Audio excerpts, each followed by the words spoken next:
அஸ்ஸலாமு அலைக்கும் வரஹ்மத்துல்லாஹி தஆலா வபரகாத்துஹு. எல்லா புகழும் புகழ்ச்சியும் அல்லாஹ் ஒருவனுக்கே உரித்தானது. சலாத்தும் சலாமும் சர்தார் நபி ஸல்லல்லாஹு அலைஹி வஸல்லம் அவர்கள் மீதும் அவர்களை பின்பற்றி வாழ்ந்த அத்தனை நல்லுள்ளங்கள் மீதும் இந்த காணொலியின் வாயிலாக நல்ல பல செய்திகளை கேட்டுக்கொண்டிருக்கும் உங்களுக்கும் எனக்கும் அல்லாஹு தஆலா ஈருலகிலும் நிம்மதியான சந்தோஷமான சுபிட்சமான வாழ்க்கையினை நசீபாக்கிடுவானாக. அல்ஹம்துலில்லாஹ். கண்ணியம் நிறைந்த அல்லாஹுவின் நல்லடியார்களே, நமக்கு அல்லாஹு தஆலா எண்ணற்ற அருள்கொடைகளை வழங்கியிருக்கிறான். நம்ம இறைவனுடைய அந்த அருள்கொடைகளை என்ன நினைத்தால் நிச்சயமாக எண்ணி முடிக்க முடியாது. காரணம் அல்லாஹ்வே சொல்கிறான், வைன் தஉது நிஅமத்தல்லாஹி லா துஹ்ஸூஹா.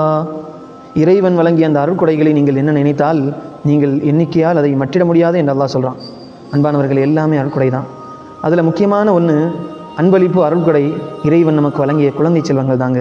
அல்லாஹ் திருமறையில் சொல்கிறான், யஹபலி மையஷா உயினாத்தும் வயஹபலி மையஷா உதுக்கூர்.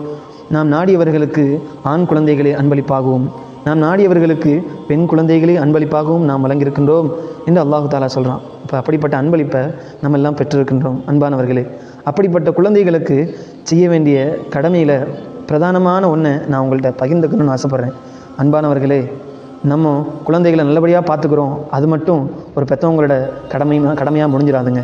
அதே போல் நம்முடைய குழந்தைகளுக்காக காசு பணங்களை பேங்கில் போய் என் குழந்தைக்கு 10 லட்ச ரூபா 20 லட்ச ரூபா டெபாசிட் பண்ணி வச்சுருக்கேன் அப்படின்னு சொல்கிறது மட்டும் ஒரு குழந்தைக்கு செய்கிற ஒரு கடமையாக அது மட்டும் ஆயிடாதுங்க.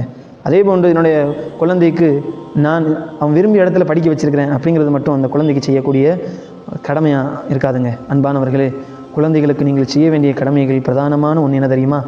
அவர்களுக்கு குர்ஆனை பயிற்றுவிப்பது. அன்பானவர்களே, குர்ஆனை கற்றுக்கிறதுக்கு இன்றைக்கி எத்தனையோ நபர்கள் வயதாகியும் இன்றைக்கி சிரமப்பட்டு கஷ்டப்பட்டு எப்படியாவது கற்றுக்கிறோன்னு நினைக்கிறாங்க. ஆனால் சின்ன வயசு அப்படிங்கிறது ஞாபக ஆற்றலை அதிகமாக அல்லாஹு தாலா தந்திருக்கக்கூடிய வயது.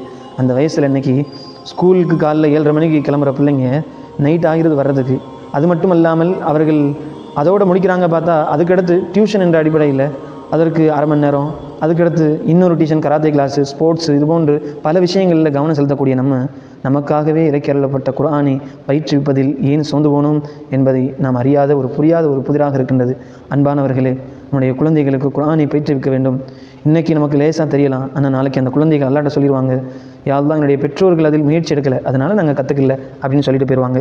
அன்பானவர்களே, நமக்கு கொடுத்த அந்த குழந்தை செல்வங்களுக்கு எவ்வளவு நாம் அன்பளிப்பாக பல விஷயங்களை செய்தாலும், அவர்களுக்கு கோடிகளை கொட்டி கொடுத்தாலும் இந்த குர்ஆனை நீங்கள் கொடுப்பதற்கு ஈடாகாது என்பதை உணர்ந்து கொள்ளுங்கள். நமக்கு கொடுக்கப்பட்ட அந்த அருள் பெரும் செல்வங்களான அந்த குழந்தை செல்வங்களுக்கு குர்ஆன் என்ற அந்த மிக பெரும் அல்லாஹ்வினுடைய கலாமை பயிற்றுவித்து அவர்களும் ஓதி அல்லாஹ்வினுடைய அன்பையும் அருளையும் பெற்று இந்த உலகத்தில் நல்ல எண்ணங்கள் படைத்த, இன்னும் அல்லாஹ்விற்கு பிடித்த நல்ல செயல்களை செய்யக்கூடிய நல்ல குழந்தைகளாக நம்முடைய குழந்தைகள் அனைவர்களையும் அல்லாஹ் ஆக்கி அருள் புரிவானாக. அவர்களையும் நம்மையும் அல்லாஹ் பொருந்திக் கொள்வானாக. வ ஆகிரு தஅவானா அல்ஹம்துலில்லாஹி ரப்பில் ஆலமீன். அஸ்ஸலாமு அலைக்கும் வரஹ்மத்துல்லாஹி தஆலா வபரகாத்துஹு.